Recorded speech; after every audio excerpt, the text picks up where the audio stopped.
Well, I think first and foremost, just appreciative of our team and their effort and what they came with tonight. I think they came with the intention of playing really good football. It showed up in all three phases. I was just proud of the guys. They played a really good football game, and they came right off the bat ready to go. And so, all in all, it was a good win against a quality opponent. Got a little time now to kind of repair for some bumps and bruises, and then get ready for a stretch here that's it's going to be tough. So we got to get ourselves ready to go. Sark, what did tonight teach you about getting Adoree the ball a handful of times on offense, at the very least? He's pretty good. But we've known this about Adoree. You know, he's a phenomenal player. The hardest thing about dealing with Adoree is when and how many times, and it's a challenge because, you know, he's so good in all three phases. But I think the reality of it was, you know, he was a quality player on defense. He was effective on special teams and return game, and then obviously offensively, just with the ball in his hands and making plays. So all in all, you know, we got to continue to find ways to make that happen. Did you want to get him the ball in those like back-to-back, or get him involved right away and go two different ways with him? Sometimes, you know, Dan, sometimes that's a little easier when you can find a little rhythm for him. You know, that's probably a better question for Adoree. But once we get it to him once, you know, we try to find a little rhythm because, you know, he's in that mode of being on offense. And so it worked. It worked tonight, and hopefully we can continue to utilize him in the future. Steve, it's kind of crazy drive right before halftime where you guys forced the fumble and then you made that play on special teams. That forced fumble, is that the kind of play you guys have been looking for going into the half or at the end of the game when things seem to go wrong? You know what's so cool, Lindsay? Last night as a team, it wasn't just the defense. I probably went on a 30 minutes. It was probably a 30-minute barrage of about how to create turnovers and how we want to play defense and just getting after the football. And it was so cool to come out tonight to get 4 of them. You know, I mean, we went all the way to how to pick up the ball when the ball is on the ground, how to scoop it up.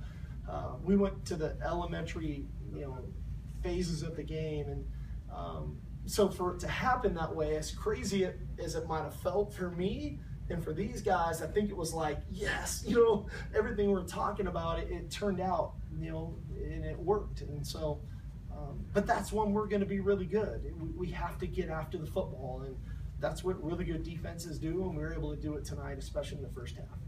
Adoree, among your big plays tonight, which one was your favorite? Probably the screen, when I called it, ran down the sideline. Steven was pushing me, and I was just carrying a pile of people. That's probably my best one. Just fun being out there on the offensive side of the ball and just making plays for my team, getting the momentum going. I just appreciate it. Cody, you're shaking your head. Why are you shaking your head? I'd probably say a touchdown pass was my favorite of his. But no, he's electric. Like Coach Stark said, and it's you know, you got to find. That's what we do on offense. You know, is we find ways when to use them, try to disguise different looks, get the ball in different situations, and you know, it's so tough to do, especially at the college level, to, you know, learn a whole defense, know, you know, what I have to do at corner, you know, what your coverage is, what your responsibilities on this play, and then come over on Tuesday and Wednesday for little segments of offense and learn, you know, 10 to 15 plays. You know, that's not easy to do, but I think it shows, you know, how mature he is for, you know, only being a freshman or being a sophomore, you know, making so many plays, you know, as a young guy and being able to do everything. You know, it really scares defenses and it makes it tough. And people, the coolest thing for me is when he comes out on the field, you know, everyone on the defense is, oh, two's in, everyone has to point out. So even if he's not getting the ball, you know, everyone's aware of it on defense, and I think that just speaks volume of the type of players he is. Steve, you guys are 5-0 now from last year, and now coming off of a loss. Is there a common thread there? Well, I think that we've got a resilient team. I think these guys understand the message when we promote it and when we're in team meetings, and I'm thankful for the leadership that we have. I mean, guys like Cody, Sua, Antoine, all those guys, Max, they really, you know, accept the message that we bring and then promote it. And the key is to take this game and then build from it and not just accept it and, all right, okay, we showed everybody we can come back after a loss. Well, let's build, let's get better, and let's continue to get better. We've got a really good football team. We didn't play our best a week ago, It showed. We got beat. But that game's not going to define us. What we do moving forward, as we continue to move forward, that's what's going to define this team. And I'm just lucky to have really cool leaders and a really quality team of guys that we can continue to build with and go on and see what we can accomplish. Steve, do you feel a sense, or perhaps Justin feel a sense of relief that this went as well as it did tonight? Not at all. We just prepare and call the game. It is what we do. You know, we're football coaches. These guys are players. We watch the film. We make our corrections. We put together a game plan. We motivate our players.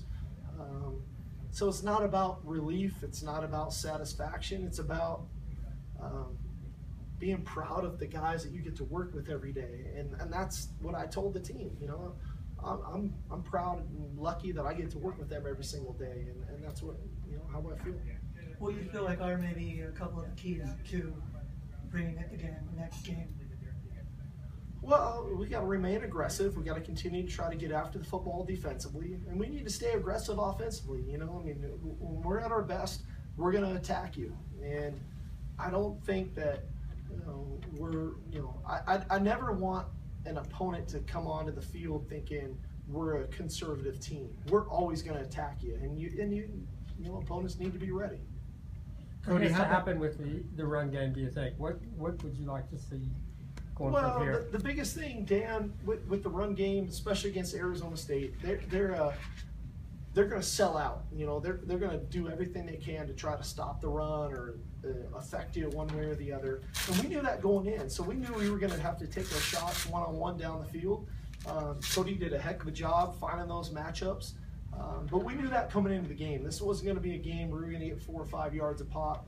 It was going to be a little bit of a feast or famine mentality, but at the end of the day, it was effective for us.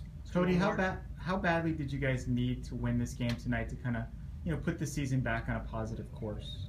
I don't think necessarily we really needed to win, and I think these guys, like I said, the coolest part for me is obviously we had to let up last week, but we came in Monday, you know, and then Coach Stark got into this and he told us the truth, you know, it's Tell the Truth Monday, and he told it how it is, and guys responded so cool. I mean, the next day they came out and, you know, no one was hanging their head down on the first Tuesday practice. No one had their head down, no one was upset, and I think the biggest cure, you know, for a loss is, you know, getting back out there, you know, getting back to our environment out on the practice field, learning what we did wrong, you know, making the changes from that.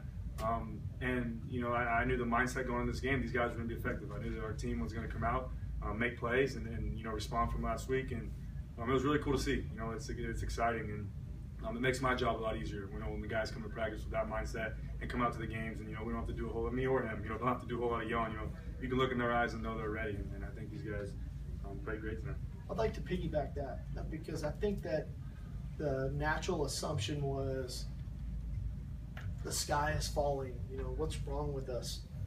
I think if you walked into our team meeting, if you were around our players and in our locker room, there was a really cool, calm, focused team that was ready to go play and get ready to play. And yeah, I'm proud of our guys to show the maturity that they showed to get themselves ready to play on the road in a tough environment.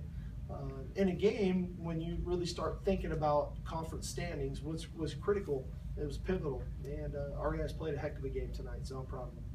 Thank you, guys.